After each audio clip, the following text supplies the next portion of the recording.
এতটা কষ্ট করতে হবে কোনোদিনও জীবনে ভাবিনি। তোমার দাদাভাই তো জীবনে কোনোদিনও মাঠেও যায়নি, সে দেখো আজ এসে কতটা কষ্ট করছে, দেখলেও আমার খুব খারাপ লাগে।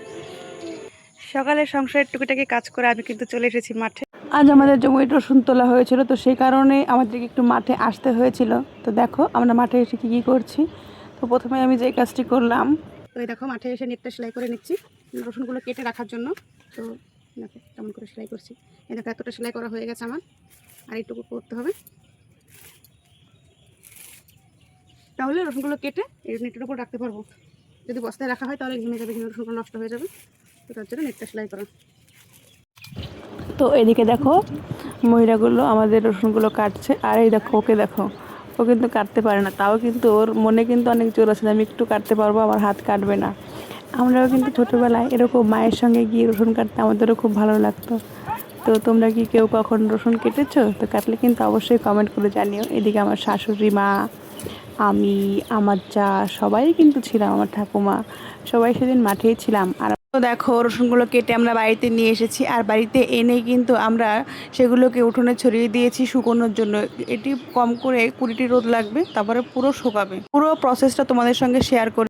এখন থেকে আমার কাজ হচ্ছে প্রত্যেক দিন সকালে ঘুম থেকে উঠেই আগে রসুনগুলো ছড়িয়ে দেওয়া ভালো করে, যেহেতু রাতের বেলা গুছিয়ে রাখতে হয় এবং তাঁবু দিয়ে ঢেকে রাখি। যদি বৃষ্টি আসে রাত্রেবেলা, তো তখন তো সঙ্গে সঙ্গে উঠে গিয়ে ছড়ানো বা ঢেকে দেওয়া সম্ভব হয় না। তো তার জন্য রাতে আমরা একটু ঢেকে রাখি, আর ঢেকে রাখলে কিন্তু রাতের বেলা যে কুয়াশাটা পড়ে তার থেকেও রসুনগুলো অনেকটা বেঁচে যায়। তো তার জন্য সকালবেলা উঠে আমি আগে রসুনগুলো ছড়িয়ে নিই।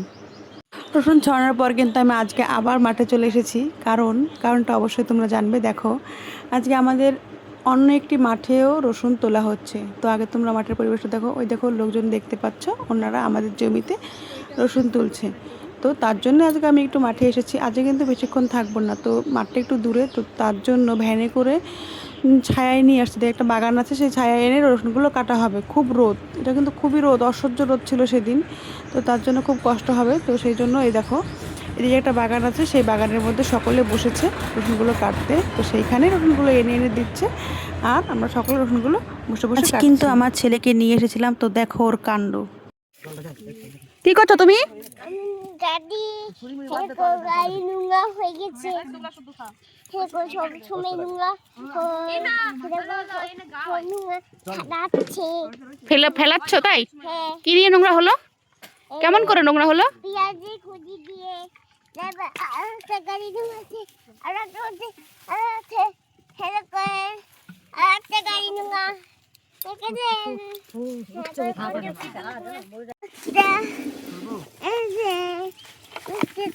গাড়ি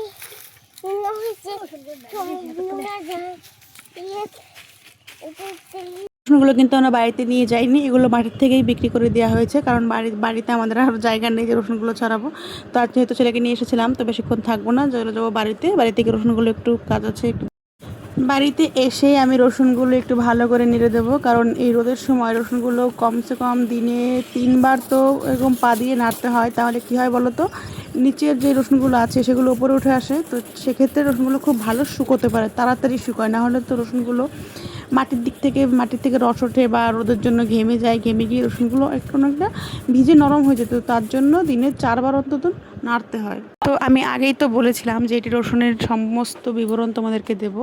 তো তার জন্য দেখো কিছুদিন পর রসুনের মধ্যে অনেকটা ধুলো জমে যায়, তো সেজন্য সেই ধুলোগুলো পরিষ্কার করতে হয়। তো তার জন্য আমরা প্রথমেই রসুনগুলো এক জায়গায় জড়ো করে নিয়ে সেখান থেকে ধুলোগুলো ঝাড় দিয়ে বের করার পর সেখানে একটা নেট বিছিয়ে দিলাম। নেট বিছিয়ে দিয়ে তার ওপর দিয়ে দেখো আবার সুন্দর করে টেনে টেনে রসুনগুলো তার ওপর দিয়ে দেবো। এই কাজে কিন্তু আমি একা নই, আমি, তোমার দাদা ভাই আর আমার ঠাকুমা, এই 3জনে মিলে কাজটি করেছি। খুব রোদ ছিল, মানে রোদের মধ্যে করতে কিন্তু খুবই কষ্ট হয়, তা অবশ্য কিছু করার নেই। ওপারে মানে ওই সাইডে একটা ফ্যান চালিয়ে নিয়েছিলাম, সেটা তো হয়তো তোমরা দেখতে পাচ্ছ না, তো তার জন্য একটু হাওয়া লাগছিলো। ওই দেখো ধুলোগুলো কেমন উড়ে যাচ্ছে, তার জন্য যেহেতু হাওয়া আছে তার জন্য ধুলোগুলোও তার সহজেই উড়ে যাচ্ছে। তো এই কাজটা চলো তাড়াতাড়ি করে কাজটা করে নেওয়া যাক, তারপরে তোমাদের সঙ্গে আবার দেখো। প্রথম থেকে কিন্তু আমরা নেট বিছিয়ে রসুনগুলো ছড়িয়েছিলাম না, যার জন্য আমাদের একটু সমস্যার সম্মুখীন হতে হয়েছিল। তো সেই কারণে আজকে আমরা রসুনগুলো যেহেতু একটু মাটিটা পরিষ্কার করে দিলাম, সেই সুযোগে একটু নেটটাও বিছিয়ে দিলাম, রসুনের নিচে নেট দিয়ে তারপরে আমরা রসুনগুলো ছড়ালাম। না হলে কী হয় বলো তো, কিছুদিন পর পর এই উঠোনটা আবার লেপে দিতে হয়, তো লেপার জন্য তো গোবরের দরকার আমাদের, যেহেতু নিজেদের গরু নেই, তো সেজন্য গোবরটাও সবসময় পাওয়া যায় না।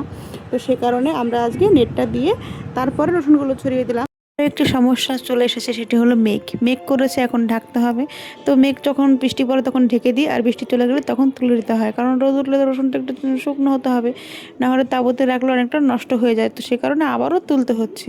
আর আমার ছেলে দেখো আমাকে সাহায্য করার জন্য চলে এসেছে, আমাকে একটু তো কাজ করতে হবে। তো তোমাদের কাদের বাড়িতে এরকম রসুন ছড়ানো বা কী করা হয় তোমরা একটু কমেন্ট করে কিন্তু জানিও, আর একটু লাইক দিয়ে সাপোর্ট করে পাশে থেকো।